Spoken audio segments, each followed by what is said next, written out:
I just sat down right before we connected here, and I haven't caught up with the latest news. I want to know if Mitch McConnell is all right. His human suit started to slide off of his frame last night during the speech, really droopy looking, like Vincent D'Onofrio in Men in Black. Yeah, it's just kind of hanging off his skeletal frame, his space alien frame underneath. Yeah, he had a sad. He looked a little sad. Yeah. It's like a slee stack who dressed up like a person, and then this costume doesn't quite fit right. Send it back to that one slee stack that could speak English. He is that one slee stack. That's right. Yes, he's Enoch. Enoch. Enoch, yes, the slee stack with his crystals. Yes. I just feel like even he's got to know. His party looks like right now. Rooting for Putin. Necrotic. They can't hide that their front runner, their last president, is rooting for Putin. And on top of it, Bob, you can't argue with these numbers. I mean, I don't know how you sit there and hear the president say we've added 7 million jobs, the GDP, wages, this, that. I mean, they know that there's just no way to argue with a lot of that. Yeah. And they voted against it all. Yeah. It's so appropriate that a party like this is led by Mitch McConnell, who looks like he chose the wrong chalice in Indiana Jones in The Last Crusade. Oh, you made the wrong choice, Mitch McConnell. I see you've chosen. You're melting now. The ornate grail, and now it's disintegrating you in real time. We're watching you fall apart on television. He looked very sad. He did. Felt bad for him. You want to put your arm around him and say, "It's okay." It's not going to be okay, Mitch. But I'm sorry, turtles can't smile. That's such a shame. Well, you also retweeted Ezra Klein, or as I like to call him, Urza. He said it's going to be an exquisite bit of irony if, after helping Donald Trump win the election in 2016, Putin becomes the reason Trump can't win the election or even a Republican primary in 2024. You just said silver linings. I mean, I was saying Putin might be what gets us energy independent. I mean, it's a lot of silver linings. He's strengthened NATO. He thought Donald Trump, as Hal Sparks had tweeted, he thought Trump had weakened NATO enough for him, that it was that, and he wasn't going to get a Trump second term and just be given Ukraine. There's no mystery why Putin did this now, right? Oh, yeah. But he badly miscalculated because NATO, Joe Biden has unified NATO like never before. Right. Since, and this is sort of my analysis of this, it began in 2013 with Edward Snowden. And that whole operation, I think, launched Vladimir Putin's modern offensive against the West, Western democracies. Thank you. He's been softening the ground for what he's doing right now since 2013. I mean, it really hit the ground in 2014 when he literally did invade Ukraine. But then you've got a series of cyber attacks, this whole drive that we've been witnessing with great shock and horror for the last 5-6 years, where he's been installing autocracies, or at least attempting to, this rise of authoritarianism has been entirely driven by Vladimir Putin and this ongoing disinformation campaign, which is kind of ironic given the fact that this invasion of Ukraine, at least so far, and knock on all the wood, has been kind of a failure for him. I mean, I'm qualifying that by saying kind of, because the Eeyore side of me, the pessimist, the cup half empty side of me goes, there's another shoe getting ready to drop over there. Well, I was saying him being, not just excoriated, but humiliated. Madman is very dangerous. Yeah, you retweeted, Zini tweeted, Edward Snowden, Glenn Greenwald, Julian Assange are all Russian assets. I worked with them at a shady nonprofit that laundered money for WikiLeaks. There's a reason Ed's in Moscow. They're filth. Assange once called me worse than a Jew. And you just said, I'll add my theory. The Snowden op in 2013-14 was Putin's opening shot in his modern offensive against Western democracy, then Crimea, then 2016, etc. I keep talking about, the media falling down on the job once again with not making more of, Manafort? The guy that installed the Putin puppet in Ukraine is Donald Trump's? Right. Oh, that's weird.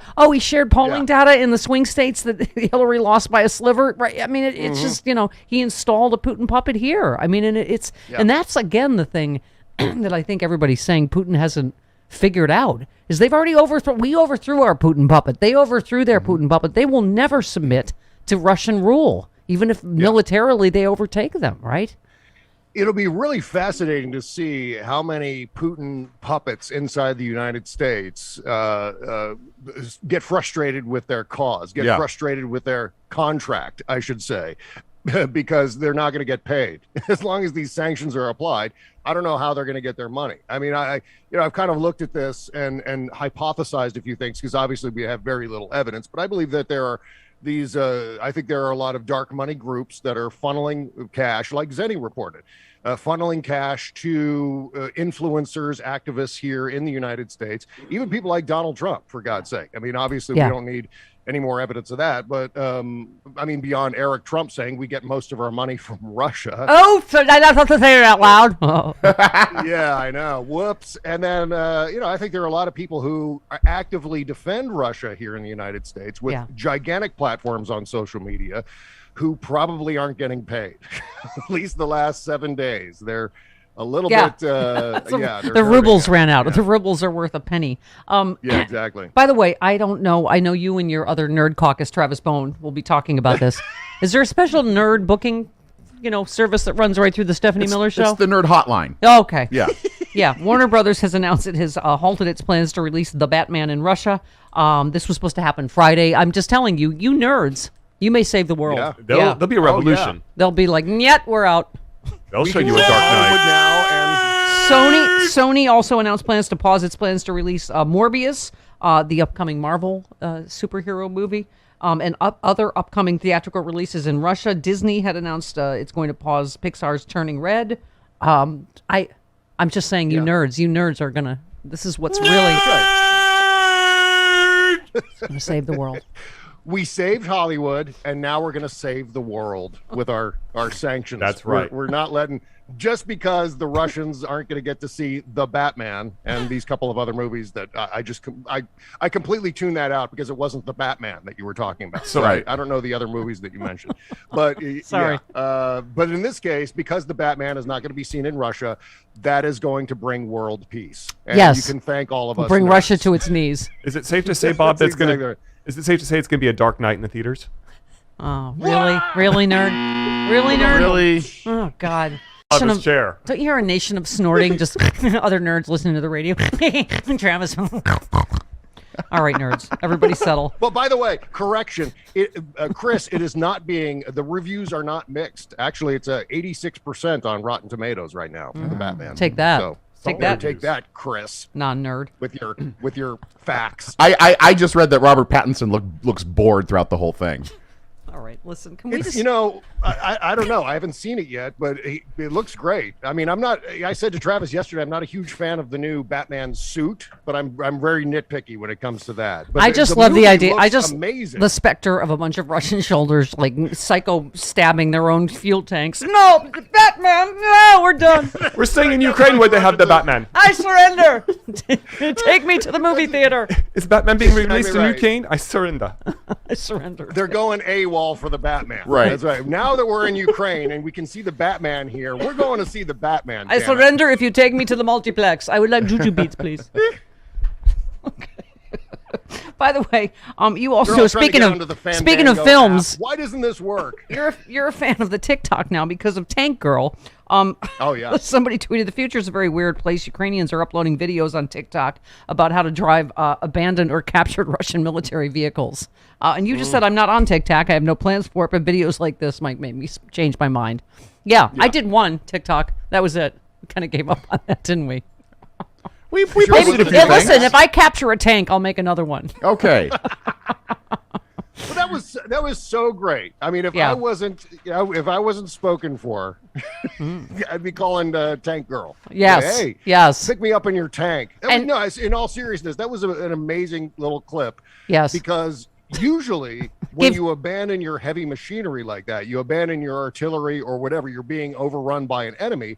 You spike those things. And what that means is you disable them so no one else can use them.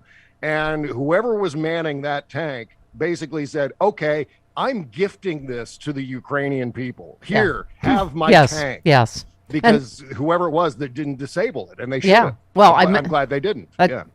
I'm not spoken for, but it did give me a flashback, right, Chris? My long-term ex was, and this is not a joke. She was an Israeli tank instructor / runway model / radio sales executive. Yes. When we met her. Well, but, yeah. But also a tank instructor. Yeah. Hot. She's Tank Girl. Hot. Okay.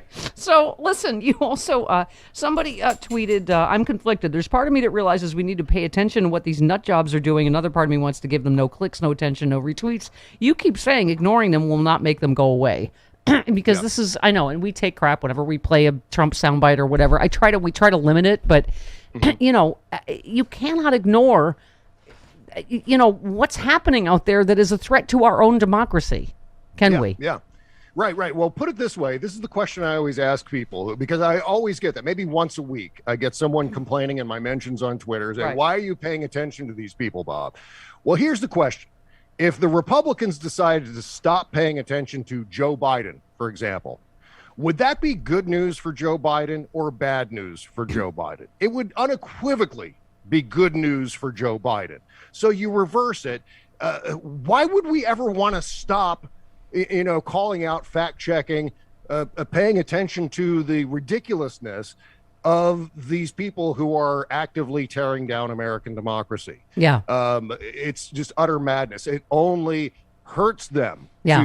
Well, people, first of all, they're already famous. They're already famous. Yeah. People, these, mooks yell at me for watching Chuck Todd or whatever. But again, you can't just stay in your bubble in terms of what, you just want to watch what makes you feel better, because you have to understand why Joe Biden's approval ratings are whatever they are, right? And why they talk. Yeah. It's like an endless circle, and then that's all they talk about is his negative, because of all the, they've talked about him. So you have to see how things are being presented to know how we're getting here. I mean, and you were talking about, for instance, this trans thing. You have to talk about what's happening.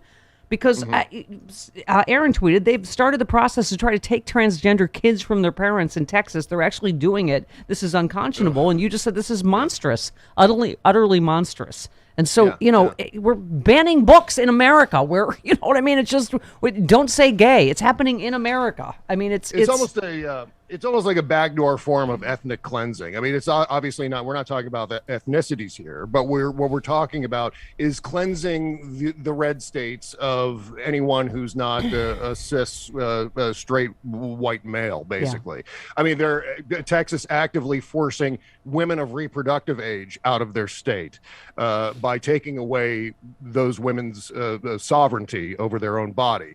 Now what we're doing is we're persecuting trans children by going after their parents with the Child Protective Services, as if there's some form of child abuse going on here, which is absolutely not happening. Obviously, none of these Republicans who make these laws have any sense whatsoever what it's like to be a parent of a trans person or to actually be a trans person. So they don't have any empathy there. So this is just, what we're doing is we're clearing out all the undesirables from our land. And how is that any different than some of the despotism that we've seen?